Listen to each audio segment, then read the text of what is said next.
¿Cómo estás, Gabriela? ¿Bien? Muy bien, ¿vos? Bien, acá Me alegro. con ganas de Mm, escucharte, un tema tan, tan nuevo, tan actual, sí, más que nuevo, sí, actual, más que nuevo, actual, actual, ¿eh? Así que exactamente. vamos a escuchar desde el Federal, cosa que agradecemos profundamente, que nos acompañe eh, la escribana Gabriela Sánchez. Me siento orgullosa de ser tu amiga. Así Ay, que gracias, qué bonito lo que me decís.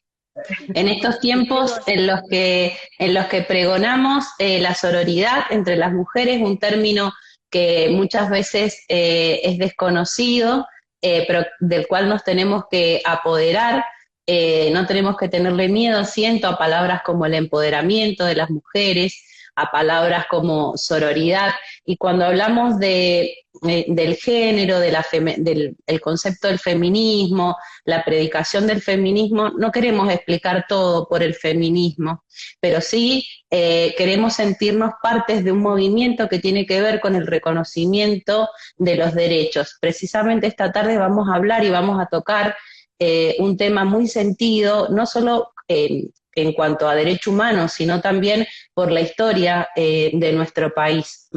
Digo, hay una partecita de la historia que si bien nuestro país se ha caracterizado por dar justicia, por tener memoria, verdad y justicia, también todavía nos falta un poquito más con respecto a la identidad de las personas.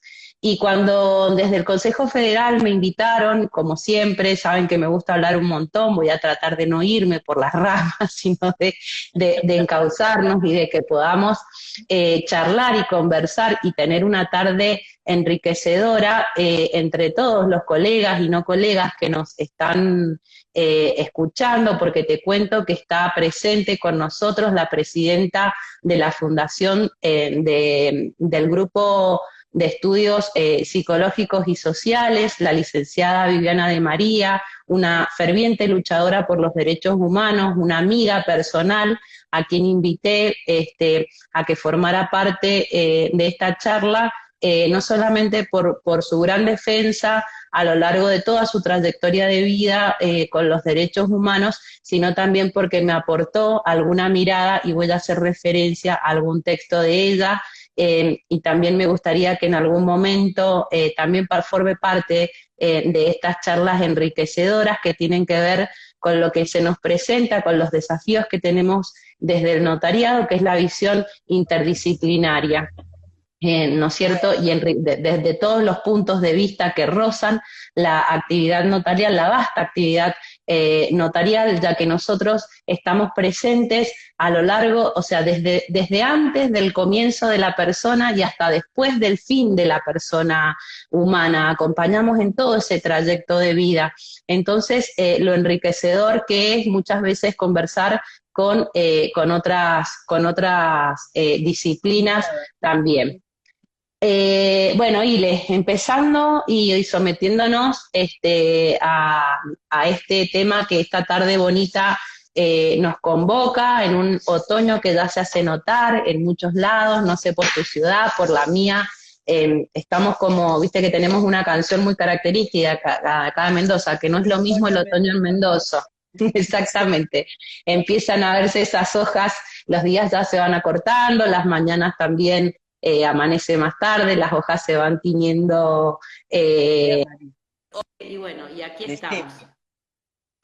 Eh, en cuanto a, se preguntarán ustedes qué tiene que ver o cuál es la mirada notarial. Bueno, a eso vamos a arribar, o qué tiene que ver el derecho notarial con los derechos humanos y demás. Yo creo que mucho. O me parece que al menos pretendo que abramos la discusión sobre este tema. En primer lugar, decirles que el abordaje de los derechos humanos debemos entender que es interdisciplinario, en el sentido y más el derecho a la identidad. ¿Por qué? Porque es abordado por distintas disciplinas. Entonces lo que vamos a intentar en esta tarde es poderlo abordar desde el punto de vista notarial, es decir, desde nuestra mirada y desde nuestros principios notariales, qué tenemos que observar a la hora de cumplir nuestra función en torno al derecho de la identidad. Vamos a recordar algunos principios que nos van a ayudar y a armar esta mirada y a ir nutriendo este abordaje y por supuesto quedar abierto a los sucesivos encuentros y también invitarlos y invitarlas a distintas capacitaciones que va a brindar la Universidad Notarial Argentina en torno a derechos humanos, perspectivas pro persona y demás. En primer lugar, nos vamos a preguntar qué son los derechos humanos. Y bueno, los derechos humanos es el conjunto de libertades inherentes a cada uno de los seres humanos. Mira qué poquito, qué simple y qué mucho. Y cuánta historia a través del reconocimiento de los derechos humanos. ¿No es cierto?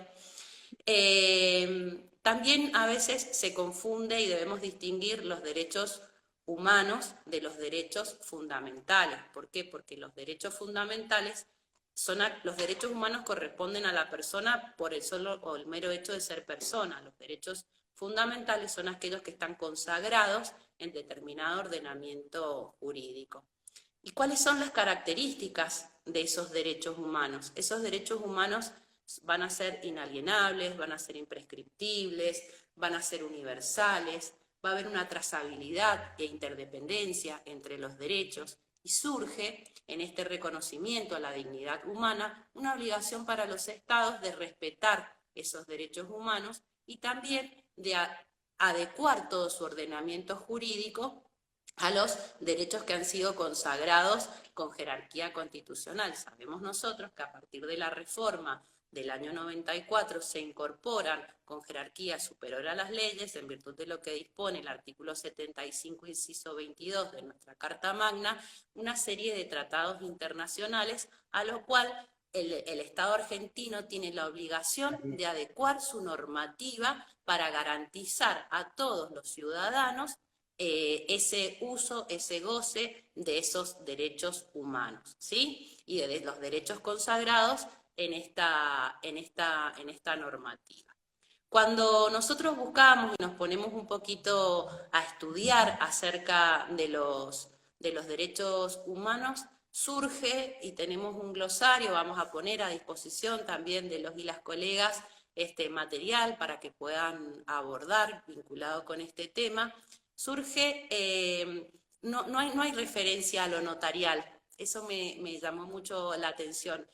Siempre se hace referencia al Estado, al Poder Ejecutivo, al Poder Legislativo, al Poder Judicial, pero no hay una mirada notarial específica que haga referencia al accionar notarial respecto de los derechos humanos. Eso me llamó la atención y eso digamos, me interpela y me lleva a pensar en esta mirada, en qué tengo que tener cuenta o qué debemos tener en cuenta nosotros por el respeto a la dignidad humana, cuando lo que hacemos es prevenir precisamente la seguridad jurídica de aquellas personas que se presentan a el otorgamiento de actos ante nuestra presencia, en los cuales nada más ni nada menos el Estado nos ha dotado de ese poder fedante, es decir, que representamos en las actuaciones privadas o particulares al Estado. Entonces llama soberanamente la atención que en los tratados, y cuando uno indaga un poquito más y busca,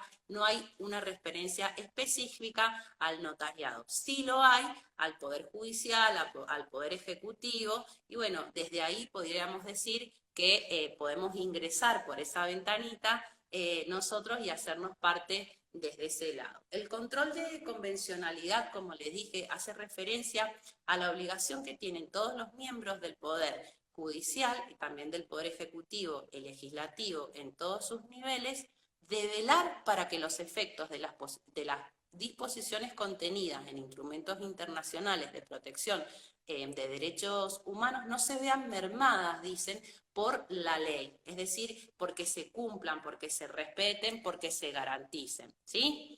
Entonces acá ya tenemos una primer mirada. y un primer punto de inflexión y de análisis y de razonamiento para el notariado y para nosotros como agentes y funcionarios públicos o en ejercicio de una función pública. Es decir, frente al caso concreto, ¿debo o no hacer ese control de convencionalidad? Me lo pregunto y se los pregunto. Yo creo que sí, creo que yo debo velar como profesional para garantizar el efectivo goce a todos los ciudadanos con las características que enunciamos de los derechos humanos sin ningún tipo de distinción, el efectivo goce de los derechos consagrados no solamente por nuestra Constitución Nacional, sino también por los tratados internacionales.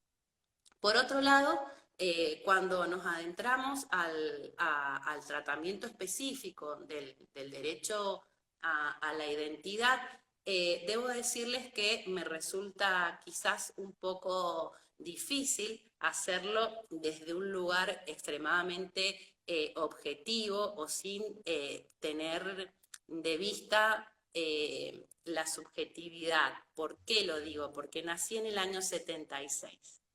Entonces, aquellas personas, siento yo que muchos de los que nacimos en el 76 estamos marcados. ¿Y estamos marcados por qué? Porque no nacimos en democracia. Nacimos bajo un régimen de dictadura, nuestra última dictadura que dejó un número importante de desaparecidos, reconocidos social, cultural y judicialmente como 30.000, donde hay alrededor de 500 nietos, personas, si no queremos llamarlos nietos, que no conocen su verdadera identidad. Y ustedes se preguntarán, ¿qué tiene que ver esto conmigo, con que estoy escuchando esta tarde a la escribana de Mendoza que me va a hablar del derecho de la identidad? Y yo quiero saber en realidad qué hago cuando tengo enfrente determinada persona y qué tiene que ver esto con la mirada. Y digo que nosotros cumplimos un rol social y hacemos mucho hincapié durante esta gestión, tanto a nivel federal como a nivel provincial, de la función social del notariado. Y pues bien, tenemos el deber y la obligación moral, creo yo, siempre que haya una persona frente a nosotros que tenga dudas acerca de su origen, de su identidad, de ayudarlo, de orientarlo hacia dónde tiene que ir, hacia dónde se debe dirigir, por esto mismo, porque hay alrededor de 500 personas que aún desconocen su identidad, que ha sido apropiada su identidad. Entonces, me parece que es un ámbito muy importante lo que nosotros desarrollamos, digo, nuestras escribanías, nuestras notarías, para ayudar y para colaborar en esta búsqueda y en este reconocimiento de identidades de aquellos sujetos que aún no conocen, no saben cuál es su identidad. Y para referirnos a lo que es el derecho a la identidad, ¿qué significa el derecho a la identidad? Yo les voy a leer un resumen de un trabajo que presentó la licenciada Viviana de María, que tiene que ver con lo humano.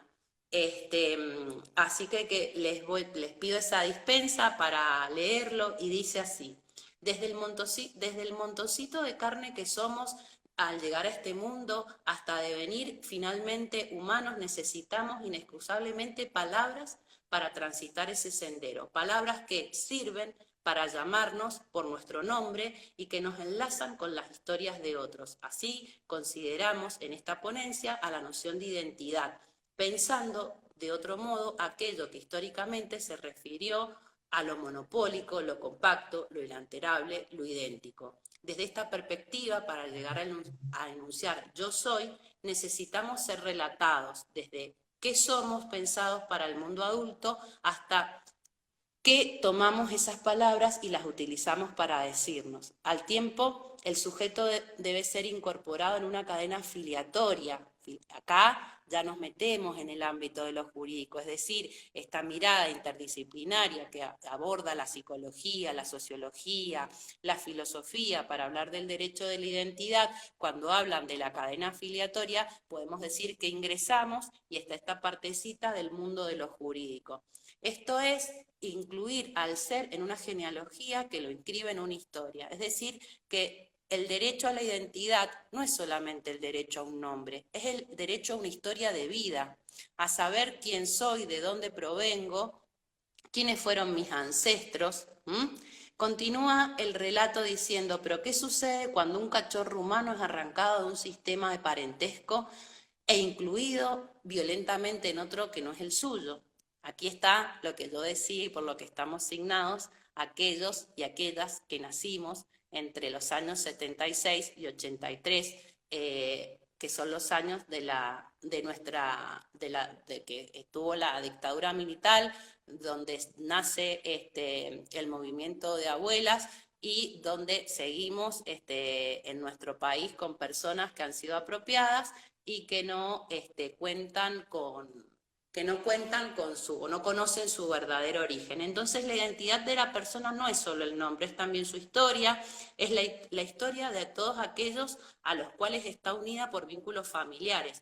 Esto es lo que se les niega precisamente a estas personas que han sido apropiadas. Y el derecho a la identidad se completa con el derecho a la verdad, ¿sí? A buscar saber y al derecho a saber quién soy y que me digan la verdad sobre quién soy. Nosotros sabemos que esto está consagrado no solamente con relación a las personas apropiadas, a estos niños que hoy son hombres y mujeres que no conocen su identidad, sino también cuando hablamos, sabemos que en casos de adopción se reconoce este derecho a conocer la identidad del sujeto adoptado, a tener el libre acceso para conocer sus orígenes y demás. Y ustedes dirán, ¿y cuándo llega? ¿Cuándo llega? ¿A dónde? ¿Cuándo llega? ¿Cuándo llega la parte que nos interesa? Bueno, lo primero que debemos tener en cuenta son ¿cuál va a ser la mirada notarial? Entonces dijimos, por un lado, esto de atender a nuestra función social, que tiene que ver, está entrelazado también con los principios del notariado latino que nos rigen. Es decir, nosotros tenemos un deber de asesoramiento a las personas. En ese deber de asesoramiento a las personas debemos incluir esta mirada y esta concepción del derecho humano a la identidad, es decir, de colaborar y coadyuvar y brindar información a todos aquellos que de alguna u otra manera nos hacen saber que puedan llegar a tener dudas sobre sus orígenes, sobre su identidad, acompañarlos en este proceso en busca de su verdadera identidad y de la verdad. Cada cual en su fuero interno sabrá hasta dónde llega en el acompañamiento a ese requirente que se presenta en esta duda. ¿Y por qué digo esto? Porque puedo elegir como profesional acompañarlo en todo el proceso de búsqueda de su identidad, o puedo simplemente esbozar que hay un régimen jurídico nacional e internacional que lo protege. Por otro lado, en ese deber de asesoramiento, cómo se integra este derecho a la identidad. Y nos vamos a ir, cuando hacíamos referencia a qué es la identidad y qué es ese conjunto de la historia de vida, de la persona, de sus lazos y demás, cómo lo entrelazamos con lo que a nosotros nos importa y qué debemos cotejar cada vez que tenemos enfrente a un requirente y que también hace a la mirada notarial. En primer lugar, debemos tener presente que la reforma a nuestro Código Civil y Comercial de la Nación, a nosotros nos gusta decir el nuevo código. Decimos el nuevo código, ya no es tan nuevo, pero me parece que lo llamamos como nuevo porque, bueno, si tenemos en cuenta lo que vivió el Código de Vélez, el Código Civil y Comercial de la Nación, a sus 5 años y medio casi de vigencia, es nuevo todavía. Y bueno, ¿qué receptó este código? La constitucionalización o la constitucionalidad del derecho privado. Entonces acá otra vez tenemos que hacer un ejercicio racional de tener presente los principios constitucionales y aplicarlos al derecho privado. Y cuando tengo presente los principios constitucionales, voy a tener presente este control de convencionalidad al que hacíamos referencia, ya ese conjunto plexo normativo que nos va a regir. ¿Cómo se consagra en nuestro derecho privado este derecho a la identidad, este derecho humano a la identidad? Y me parece que nos tenemos que ir a los atributos de la personalidad. Uno de los atributos de la personalidad es el nombre. Es decir, nosotros nacemos, ese cachorro humano al que hacía referencia el texto que leí, le ponemos un nombre. Ese nombre, sumado a donde nace, a ese núcleo primario donde va a desarrollar su vida y demás, van a constituir su identidad. Entonces acá empiezan a jugar otros principios que también tenemos el deber de asesorar y que tiene que ver con el derecho a elegir el nombre, cómo lo denomina el Código Civil, es decir, el Código habla de prenombre y nombre para referirse al apellido y demás. Tenemos que tener en cuenta algunas reglas que han sido modificadas y que aquí también nos entrelazamos un poco con lo que tiene que ver y lo que venimos hablando con la perspectiva de género, las conquistas de género y los derechos. ¿Por qué? Porque no hace mucho tiempo atrás las mujeres no teníamos la posibilidad, si hay algo cierto es la maternidad, en eso estamos de acuerdo. Pero ¿qué pasaba? Que en un sistema patriarcal en el que vivimos, quien determinaba el nombre de nuestros hijos, de los hijos paridos por mujeres, era a veces el papá, el padre o quien creía ser el padre. Vaya el chascarrillo. Entonces, eso hoy está modificado. Las mujeres, los niños, no solamente niños y niñas, no solamente tienen el derecho de llevar el apellido materno, el cual se puede adicionar sin trámite judicial, sino con la sola expresión de la voluntad de la persona. También pueden ponerse de acuerdo los padres en cuál apellido va a ir primero. Lo que sí es que lo que elijan para el primero de los hijos va a seguir para el resto de los hijos. Yo tengo mi apellido Sánchez, el apellido de ese compañero de vida al que hice referencia es Muñoz. Si yo hubiese elegido hubiésemos elegido ambos en el ejercicio de nuestra responsabilidad parental que nuestros hijos llevasen el apellido, podrían llevar el apellido Sánchez Muñoz, pues mi primer hijo, que los veo conectados, Juan Facundo, sería Juan Facundo Sánchez Muñoz. Mi hija, que vino después, no podría ser Muñoz Sánchez, va a tener que ser también Sánchez Muñoz. También vemos algo que llama la atención en nuestro código y que tiene que ver también con la perspectiva de género y que tiene que ver con los derechos humanos y con el reconocimiento de los derechos hacia las mujeres, es que ya no somos de nadie, elegimos ser de alguien, porque podemos llevar o no el apellido de nuestro cónyuge. Ya sea, también contemplamos el matrimonio igualitario, ¿no es cierto? Es decir, en el caso de que Como haya un nuestro matrimonio... cónyuge puede llevar el apellido nuestro, porque tampoco hay que no tenemos obligación de llevar el apellido de nuestro Exacto, cónyuge, no tenemos como obligación, que eso nuestro quería contar, que cónyuge, podemos utilizar pero o como no nuestro la cónyuge podría denominación. llevar el apellido nuestro. Puede elegir Claro, también yo llevar no, el apellido nuestro. yo no soy de nadie, yo soy mía solita, en todo caso de mi mamá y mi papá. Por eso digo que tengo un compañero de vida. No necesito media naranja, lo amo profundamente a quien elegí como compañero de vida, pero soy yo solita, ¿eh? Me basto a mí misma. Bueno, en este sentido, Ile, esto también es un avance. ¿Me escuchás ahí? Te escucho perfecto.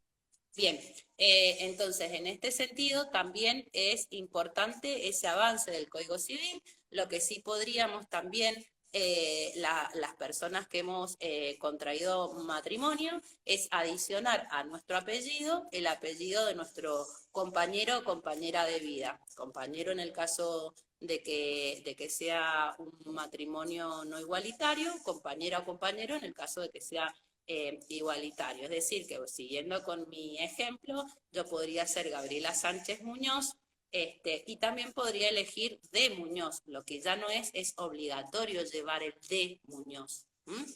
Eso es importante. Y otro tema que también es importante y que no es menor es la importancia que tiene para el ser humano, el por qué. Vos sabés, Ile, que yo participo de un programa de radio en el que muchas veces hemos tratado estos temas. La audiencia siempre se prende muchísimo con, con todas estas, con todas estas temáticas a consultar y demás, y vamos a hacer referencia también a comentar algunos fallos jurisprudenciales que hay. ¿En qué sentido? En el que es importante a veces cuando la mamá tiene hijos con distintos papás, para los hermanos es importante llevar todos el mismo apellido. Entonces, esto a la hora del asesoramiento y a la hora de la dignidad de la persona, creo que debe ser tenido en cuenta. Y bueno, entonces yo puedo tener un hijo que sea Juan Facundo Sánchez Muñoz, puedo tener un hijo que sea Emilia Sánchez Pérez, puedo tener un hijo que sea, no sé, Bautista Sánchez Pringles, digo, pero están todos unidos, esos hermanos, por el apellido materno. Y entonces acá, sin querer o queriendo, nuestro codificador reconoció algo cierto y lo más cierto que hay, que es la maternidad. Eso Perfecto. también me parece importante recalcar. En cuanto a fallos jurisprudenciales, es importante hacer una integración del derecho. Y digo porque cuando busqué material y demás, a pesar que hablamos del nuevo código y de todos los tratados y obras que hay, vos sabés que no encontrás a veces alusiones, digo, a lo que ha pasado jurisprudencialmente en estos últimos años, que es rica la jurisprudencia que hay en cuanto a la consagración de derechos, y también cómo se nota a veces el sesgo de... ¿Y por qué digo esto?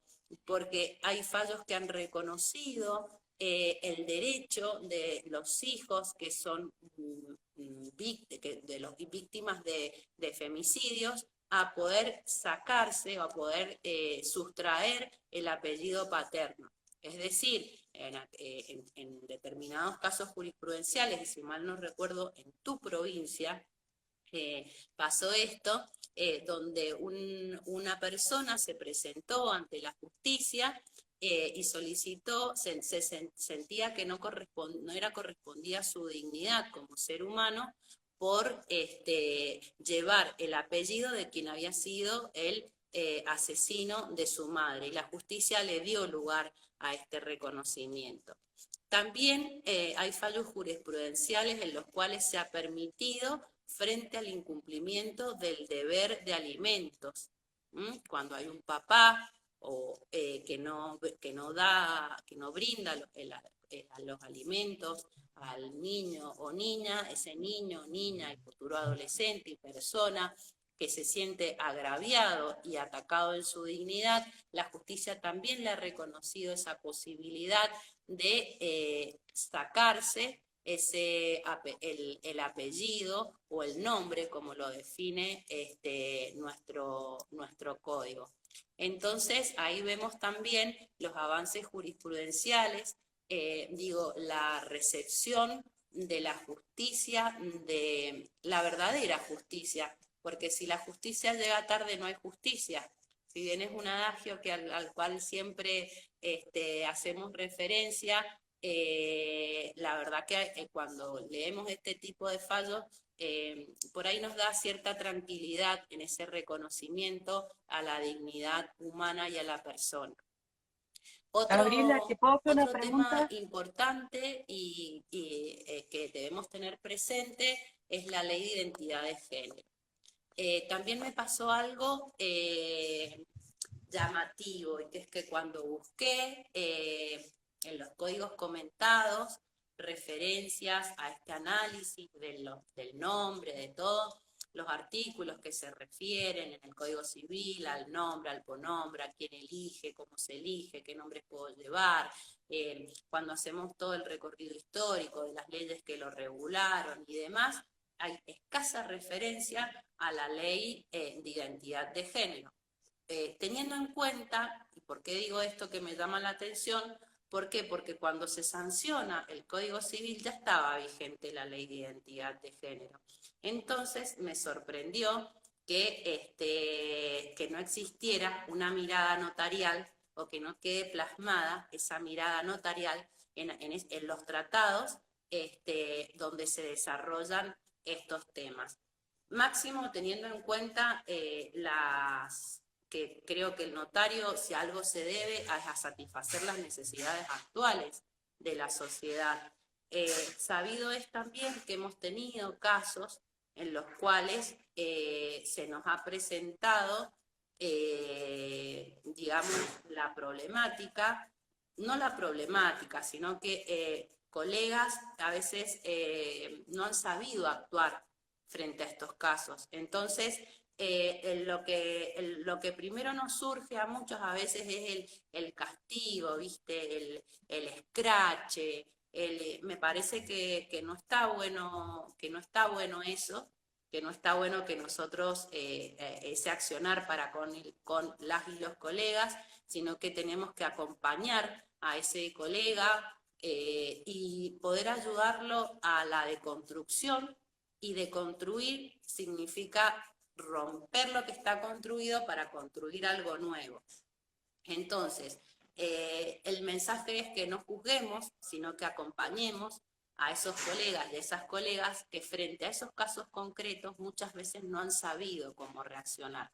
La ley de identidad de género es la ley 26.743, y acá voy a tener que recurrir a algo que no quería, amiga, pero no me está quedando otra, que son los lentes. Entonces, nos regula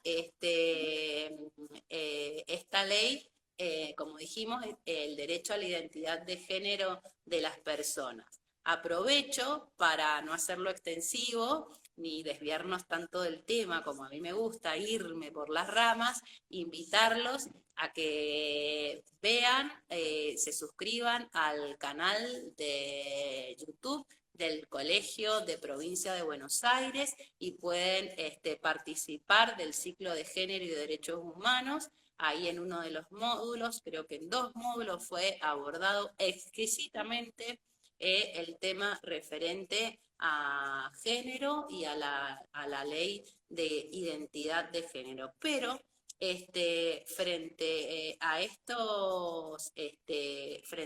esta ley, a cual los invito a leer, tiene carácter confidencial y demás, encontré un articulito que les quiero leer y que nos va a traer,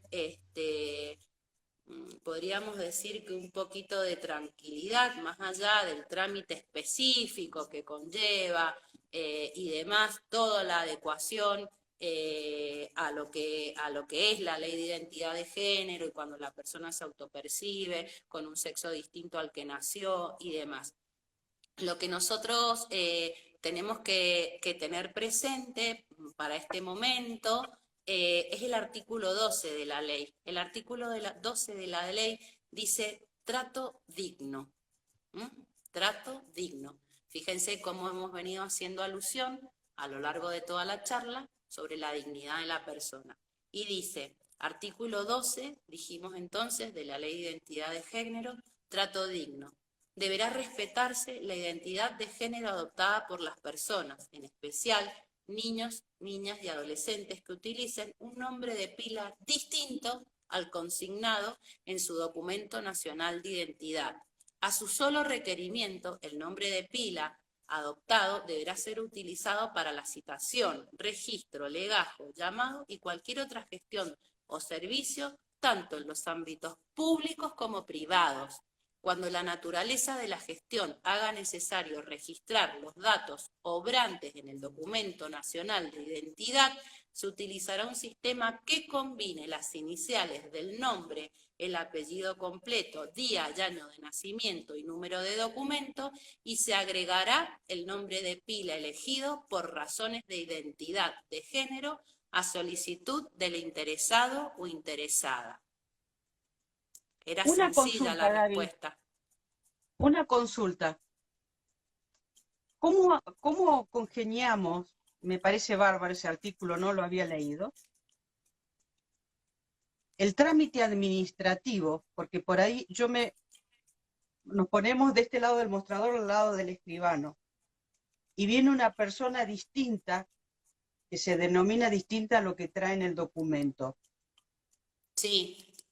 Pero tiene la resolución que tramitó judicialmente para poder cambiar su nombre en el documento. Pero No hay hace un trámite falta. administrativo ante el registro civil que no ha actualizado su documento. El escribano que interviene, que...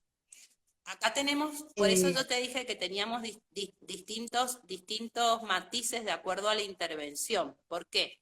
Primero, Perfecto. que tenemos que tener presente que a la hora de la suscripción, digamos, de la firma de las personas, la aclaración no nos es relevante. Nosotros,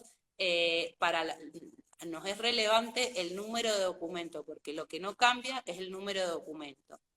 La persona Perfecto. puede optar por realizar todo este trámite administrativo, no es judicial, por el cual va a ir al registro civil, va a manifestar su autodeterminación, su percepción, va a elegir cambiarse el nombre y demás.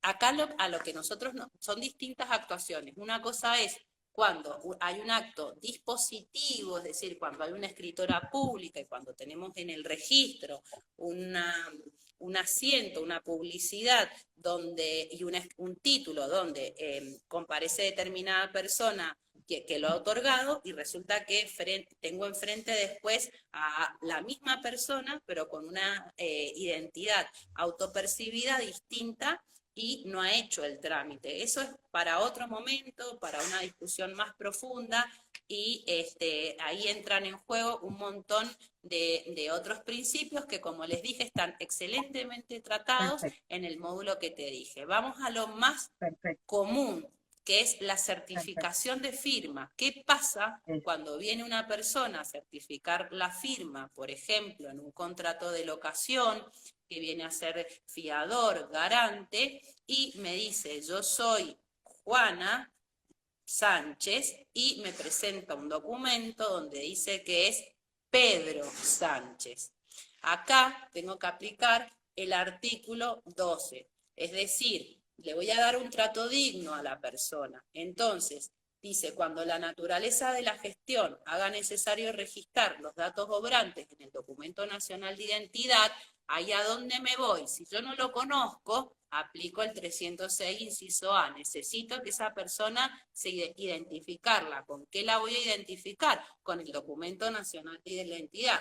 Voy a utilizar un sistema que combine las iniciales del nombre, el apellido completo, día y año de nacimiento, número de documento, ¿sí? Dice sí. las iniciales y el nombre, y se agregará el nombre de pila elegido por razones de identidad de género a solicitud del interesado. Entonces yo voy a redactar de la siguiente manera: que comparece Juana Sánchez, ¿sí? Que le corresponde tal número, que me exhibe su documento de identidad, número tal, con las iniciales, ¿sí? Voy a inicializar, identificado en dicho documento como PS, ¿sí? Nacido el día tanto, su número de documento, y que quien se autopercibe como Juana Sánchez y no como Pedro Sánchez, ¿sí? Como Perfecto. dije, es más complejo el trámite cuando hay un acto dispositivo.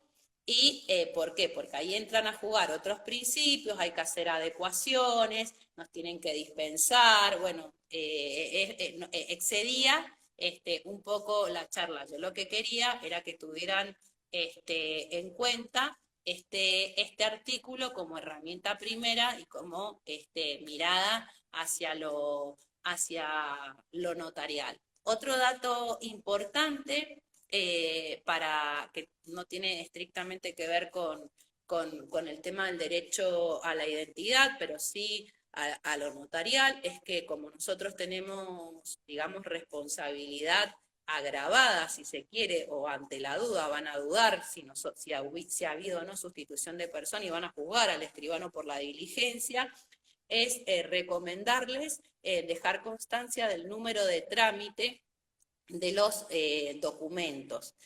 Esto es relevante fundamentalmente en materia del régimen automotor, pero también como una debida diligencia, me parece que de los y las notarias. ¿Por qué? Porque vos fíjate que en este último tiempo hemos tenido que hacer muchas declaraciones juradas por el tema de la pandemia y demás, más allá de pedirnos el número de documento y porque pueden existir distintos tipos de documentos, ya sea porque es fácil la renovación y demás, lo que identifica al DNI es el número de trámite. ¿Y dónde ubicamos ese número de trámite? En la tarjeta del DNI, abajo dice número de trámite. Son los 11 dígitos. Abajo hay 4 dígitos más que no hace falta consignarlos porque se refieren a la oficina en la cual fue tramitado el DNI. Acontece también, no sé, en otras provincias, yo les cuento lo que nos pasa a diario, que muchas veces las personas, capaz que nosotros también lo hacemos, más allá de que conocemos la ley, perdemos nuestro documento, nos gestionamos uno nuevo y resulta que después encontramos el viejo, entonces decimos, che, voy a guardarlo al nuevo, no vaya a ser que, bueno, lo que tiene que saberse es que se anula. El problema, ¿cuál es? El peligro que hay, que circulan esos DNI y que no sabemos si pueden adulterarse o no. La verdad que nosotros como notarios, notarias, no sabemos si el DNI está adulterado o no, porque no somos peritos en eso. En la provincia de Mendoza, últimamente, con la renovación del DNI, le cortan, le hacen como que le comen una parte del documento y te lo dan. Y te dan la constancia de que has tramitado uno nuevo. Esto es importante por ahí en lo del número de trámite en materia automotor. Lo tiro como dato de color. ¿Por qué? Porque saben que ya no acreditamos más el domicilio nosotros, sino que se impacta con el RENAPER y que muchas veces en algunas oficinas dicen el escribano mintió. No, el escribano no mintió. El escribano consignó lo que la persona, como la persona se identificamos con el DNI que nos exhiben. Si tiene otro DNI, nosotros no siempre podemos saberlo, más allá de que tengamos, que podamos ingresar al RENAPER. Sabemos que esa consulta al RENAPER no es, digamos, tenemos que abonarla, a veces no tenemos la cuenta cargada con plata para abonar esa consulta, a veces está caído el sistema. Deberíamos trabajar, esto te lo digo, Ile, como si estuviéramos hablando nosotras dos, como si no hubieran personas escuchándonos, en que debiéramos tener los escribanos el acceso, en nuestra calidad de funcionarios públicos, el acceso gratuito al RENAPER. Fundamentalmente por esto mismo, porque si me van a hacer responsable y si me van a dudar si yo digo o no la verdad respecto de la identidad de una persona, pues que el Estado me brinde las herramientas para poder yo demostrar la diligencia. Máxime ahora con esto del COVID, de la despapelización y demás, evitamos el contagio. Ya no es solo que no queremos juntar papeles, sino también que sabemos que un factor de transmisión es el uso del papel. Entonces esto de dejar fotocopia, que me firmes la lapicera y demás, con los avances tecnológicos que hay, me parece que en eso el Estado debería permitirle a los notarios, siempre bajo, ¿no es cierto?, declaraciones juradas de confidencialidad y de buen uso y demás, protección de datos, pero el ingreso para verificar, porque además estamos previniendo delitos. Entonces, hay intereses superiores en ese punto. Bueno, hasta aquí ha llegado mi exposición, he sido re puntual, estoy feliz, no me he ido tanto por las ramas. Quería que No, fuera no. un disparador para que podamos seguir charlando, planteando, para que nos amiguemos, para que los escribanos, las escribanas, los que les gusta identificarse como notarios y no como escribanas, notarios, notarias. Nosotros acá en Mendoza utilizamos mucho el término porque así se refiere nuestra ley orgánica. Nos introduzcamos en el estudio de los derechos humanos y aportemos nuestra mirada notarial a esta teoría de los derechos humanos. Es decir, que no sea algo propio de los abogados o de los jueces, sino que el notariado tiene que tener una participación y una mirada activa, doctrinaria, práctica, en torno al ejercicio efectivo, porque así lo manda el plexo normativo, como hemos visto. Exactamente. Bueno, Gaby, la verdad es un tema tan actual y un tema que por ahí uno no le da el tiempo de lectura eh, y la relevancia que se necesita y que se asusta cuando aparece en el mostrador o en la oficina el tema en sí. Eh, lo hemos puesto sobre el escritorio, hay que trabajarlo, y hay que eh, en cierta manera, profundizarlo eh, para poder colaborar, como siempre digo, el escribano colaborar en esto de embarrarnos los pies y empezar a trabajar socialmente. Así Exacto. que No tenemos que tener miedo, sino que tenemos no tenemos que que tener miedo. abordar la temática. Eso es lo Exactamente, importante, que sea un disparador para abordar estos temas que no tienen que ver con insignias políticas. Siempre hacemos referencia a este tema, sino que somos operadores del derecho y como operadores del derecho nos debemos al derecho, a la función, y es a eso a lo que tenemos que apelar y que brindarnos. Entonces, exactamente. un llamado, digamos, a las y los colegas en este sentido. Digo, no soy ni de derecha, ni de izquierda, ni de ningún partido político, soy notario en ejercicio de una función pública y tengo que conocer cuál es el plexo normativo para garantizar nada más ni nada menos que la dignidad de las personas. Entonces, creo que ese es el punto de partida.